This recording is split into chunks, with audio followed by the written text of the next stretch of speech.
Friends, आज हम बात कर रहे हैं Indian railway finance corporation limited की, यानी आईआरएफसी की। कंपनी का परफॉर्मेंस तो बहुत ही अच्छा है, लेकिन स्टॉक की परफॉर्मेंस बिल्कुल भी हमें दिखाई नहीं दे रही है। जिस तरह से लगातार परफॉर्मेंस अच्छी होती जा रही है, कंपनी का रेवेन्यू और प्रॉफिट बढ़ते जा रहा है, उसके बावजूद भी स्टॉक की प्राइस में हमें कोई भी बढ़त देखने को नहीं मिल रही है। इसके पीछे क्या वजह है, इसको हम डिस्कस करेंगे और जानने की कोशिश करेंगे क्या आने वाले समय में ये भी आईआरसीटीसी बन सकता है। जिस तरह से पिछले 4-6 महीनों में आईआरसीटीसी ने लोगों को माला माल कर दिया है, क्या ऐसा ही आईआरएफसी में हो सकता है? क्योंकि इसके फंडामेंटल बहुत ज़्यादा मजबूत है, कंपनी बहुत ही शानदार प्रॉफिट में है, उसके बावजूद भी यहाँ पे हमें बढ़ोतरी देखने को नहीं मिल रही है। जबकि इसका आईपीओ आया था, तभी कह रहे थे रिसर्च एनालिस्ट कि इसकी प्राइस आईपीओ की बहुत कम रखी गई है, आईपीओ की लिस्टिंग भी प्रॉफिट में नहीं हो पाई, और उसके बाद भी इसकी प्राइस करीब आईपीओ आया तब से करीब 8-9 महीने हो गए वहीं पे ट्रेड कर रहा है स्टॉक, कोई बड़ी तेज़ी बन नहीं पा रही है। ऐसे कुछ स्टॉक होते हैं जो रेंज बाउंड बन जाते हैं, जहाँ पे कोई बढ़त होने देखने को नहीं मिलती, जैसे आलोक इंडस्ट्रीज है जो 20 से 25 के बीच में कब से ट्रेड कर रहा है, वही आईआरएफसी के साथ हो रहा है। लेकिन क्या वाकई इतना ख़राब है स्टॉक, या फिर ये स्टॉक हमें एक तरह से झटका दे सकता है? और जिस तरह से बढ़ने लगेगा, क्या आने वाले समय में ये भी आईआरसीटीसी बन सकता है? तो उन सारी संभावनाओं को तलाशेंगे। साथ में लेटेस्ट अभी शेयर होल्डिंग पैटर्न हमारे सामने आ चुका है, यानी बहुत ही ज़्यादा चौंकाने वाला। काफ़ी लोग कह रहे थे कि इसमें से बड़े म्यूचुअल फंड और बड़े फंड हाउस ने हाथ खींच लिए, तो उनकी जो बात है वो चिंता वो सारी खत्म हो सकती है इस नए शेयर होल्डिंग पैटर्न से उनकी सारी चिंता खत्म हो सकती है। तो उसको भी हम डिस्कस। लेकिन फ्रेंड, उससे पहले अगर आप पहली बार हमारे चैनल पे आए तो चैनल को सब्सक्राइब कर दीजिए, एक बेल आइकन दबा दीजिए ताकि जब भी नया वीडियो बने पहला नोटिफिकेशन आपको मिले। वीडियो पसंद आए तो लाइक शेयर जरूर कीजिए। चलो फ्रेंड्स, वीडियो स्टार्ट करते हैं। मैं हूँ आपका दोस्त एस.बी. दवे और हमारे अपने चैनल ऑनलाइन कमाई में आपका बहुत बहुत स्वागत है। सबसे पहले हम गुरुवार के कारोबार को डिस्कस कर लेते हैं। स्टॉक ओपन हुआ 23.70 पर, हाई बनाई 23.85 की, लो है 23.60 का, और एंड में 23.65 पर बुधवार की क्लोजिंग पर इसने क्लोजिंग दिया। न इसमें बढ़त देखने को मिली, न इसमें गिरावट हुई।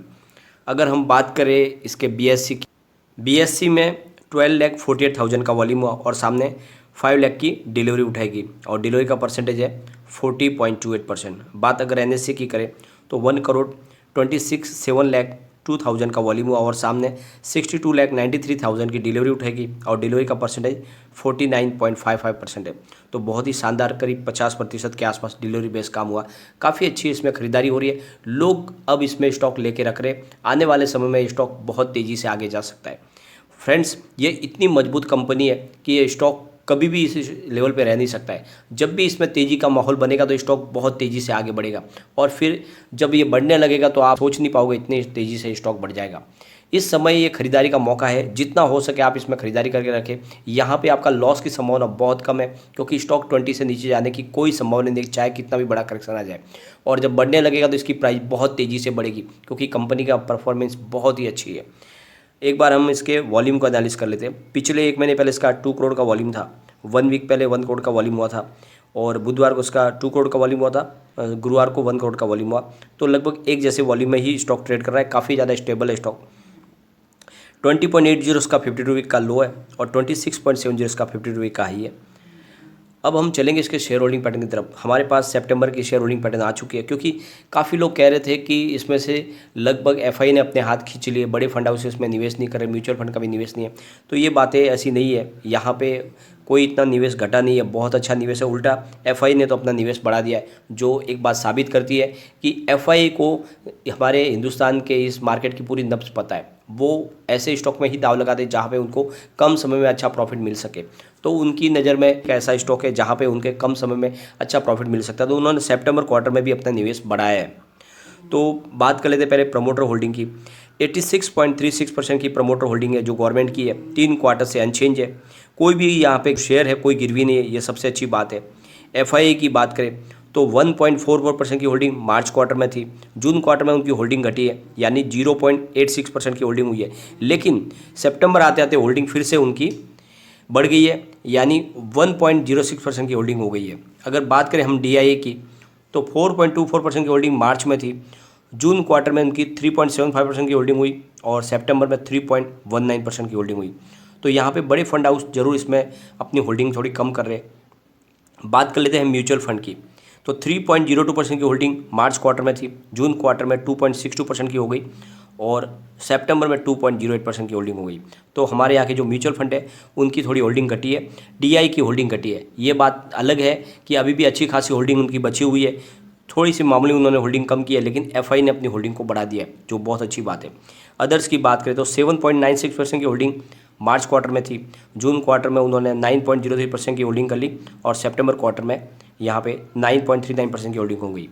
तो शेयर होल्डिंग पैटर्न देख के हमें विश्वास होता है कि स्टॉक आगे बढ़ सकता है, क्योंकि FI अपना निवेश लगातार इसमें बढ़ा रहे और इसके जो आंकड़े हैं बहुत ही शानदार है जो इसने प्रदर्शन किया है। यानी इन्होंने अपना जो प्रॉफिट दिखा है इस बार वो ऑल टाइम हाई प्रॉफिट है इनका, यानी 4416.13 करोड़ रुपीज़ का प्रॉफिट है, जहाँ पे 38.34% की हमें ज़बरदस्त जंप देखने को मिल रही है पिछले साल से। पिछले साल में इनका टोटल प्रॉफिट 3192.09 करोड़ रुपीज़ का था। कंपनी का प्रदर्शन बहुत ही शानदार है और सबसे अच्छी बात यह है कि कंपनी ने इस बार बड़े डिविडेंड की घोषणा भी की है। और अगर हम इसके फंडामेंटल को चेक करें तो बहुत ही शानदार है। अर्निंग पर शेयर यानी EPS 3.38 का है, price to earning P ratio 7 का है, बुक वैल्यू पर शेयर 28.63 है, price book MRQ 0.83, price earning TTM इसका 6.99 का है, ROC इसका 5.02 है, PAT मार्जिन इसका 28 का है और डिविडेंड इसने 4.44% का दिया है, फेस वैल्यू 10 रुपीज़ की है। तो बहुत ही शानदार इसकी फाइनेंशियल सेहत है। और सबसे अच्छी बात है कि फ़िलहाल इसकी परफॉर्मेंस अच्छी लग रही है, एंट्री बहुत ही अच्छी है क्योंकि स्टॉक बिल्कुल ओवरबॉट जोन में नहीं है और इसके ऊपर कोई भी रेड फ्लैग नहीं है, ASM GSM की किसी लिस्ट में शामिल नहीं है। और सबसे बेस्ट बात इसके लिए यह है कि 100% एनालिस्ट की इसमें बाई की कॉल निकल के आ रही है। लोग कह रहे हैं कि इसमें खरीदारी करें, यह स्टॉक कमाल कर सकता है। इस समय ये स्टॉक बिल्कुल सोया हुआ शेयर है, जब जागेगा तो बहुत तेज़ी से दौड़ेगा। अगर हम इसकी फाइनेंशियल ट्रेंड को चेक करें तो जो आंकड़े हैं बहुत ही ज़्यादा चौंकाने वाले हैं। लगातार कंपनी की रेवेन्यू और प्रॉफिट दोनों में बढ़ोतरी हो रही है।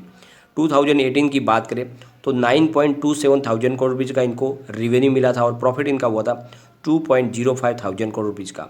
अगर बात करें हम 2019 की तो 11.13 थाउजेंड करोड़ रुपीज़ का इनको रेवेन्यू मिला और इनका प्रॉफिट हुआ 2.25 थाउजेंड करोड़ रुपीज़ का। और बात हम करें अगर 2020 की तो 13.42 थाउजेंड करोड़ रुपीज़ का इनको रेवेन्यू मिला और इनका प्रॉफिट बढ़कर हो गया 3.19 थाउजेंड करोड़ रुपीज़ का। और 2021 में रेवेन्यू बढ़कर 15.77 थाउजेंड करोड़ रुपये तक पहुंच गया और प्रॉफिट इनका बढ़कर 4.42 थाउजेंड करोड़ रुपये का हो गया। तो लगभग 2018 से 2021 आता है इनका प्रॉफिट लगभग दुगुना हो चुका है, रेवेन्यू भी लगभग दुगुना हो गया है। तो काफ़ी अच्छा प्रदर्शन है। ऑर्डर बुक इनकी बहुत ही मजबूत है, लगातार इनको ऑर्डर मिल रहे हैं। और सबसे अच्छी बात ये बताता हूँ, जो कंपनी जिस तरह से बिजनेस करती है, यानी ये रेलवे को फाइनेंस करती है और ये फंड इंडिया के अलावा बाहर से भी फंड लाते हैं और रेलवे को देते हैं। तो इस बिज़नेस मॉडल में यहाँ पे NPA बनने के इनके अमाउंट की कोई संभावना नहीं है और इसीलिए ये कंपनी लगातार अच्छे प्रॉफिट के साथ काम कर रही है। निवेश इसमें करना चाहिए, ये स्टॉक बहुत तेज़ी से आगे बढ़ सकता है। फिलहाल बिल्कुल कौड़ियों के भाव में मिल रहा है। इस समय अगर आप इसमें इन्वेस्टमेंट करते हो तो आने वाले समय में आप बहुत ही कम समय में मालामाल हो सकते हो, क्योंकि आने वाले समय में ये भी IRCTC बन सकता है। और एक बार हम इसके शॉर्ट टर्म टारगेट इसके पिवट लेवल को चेक कर लेते हैं। यहाँ से अगर स्टॉक स्लिप होता है तो 23.52 पर इसको फर्स्ट सपोर्ट मिलेगा। जो सेकंड सपोर्ट है वो है 23.43 का और थर्ड सपोर्ट इसका 23.27 का है। ऊपर की तरफ मूव करने पे जो टारगेट निकल के आ रहा है वो है 23.77 का फर्स्ट टारगेट है, सेकंड टारगेट इसका 23.93 का है और सेकंड टारगेट 24.02 का। तो फिलहाल ये 23 से लेकर 24 के आसपास ट्रेड करता हुआ स्टॉक दिखाई दे रहा है। अभी इस समय स्टॉक में इतनी मजबूती हमें नहीं दिखाई दे रही है और मैं ये कहता हूँ कि जितना गिरावट में मिले इसमें आप खरीदारी करें, यह आपके लिए खरा सोना है। निवेश को आपको यहाँ पे डुबाने की इसकी संभावना कम है और आपके रिटर्न की संभावना बहुत ज़्यादा है। जिस तरह से कंपनी की परफॉर्मेंस है, यह स्टॉक आपको मालामाल कर सकता है। इस समय अगर आप सिर्फ 5 साल का नजरिया लेकर इस स्टॉक में निवेश कर ले, आने वाले 5 साल में इसकी टारगेट प्राइस आपको 500 देखने को मिल सकती है। तो इस समय आप निवेश करके रखें, ये आपको मालामाल कर सकता है। लेकिन फ्रेंड, कोई भी इन्वेस्टमेंट करने से पहले अपने फाइनेंशियल एडवाइजर से एक बार एडवाइस ले ले या अपना खुद का रिसर्च करें, क्योंकि मैंने वीडियो आपके एजुकेशन पर्पज के लिए ही बनाया है। वीडियो पसंद आए तो लाइक शेयर जरूर कीजिए और चैनल को सब्सक्राइब कर दीजिए। Thank you.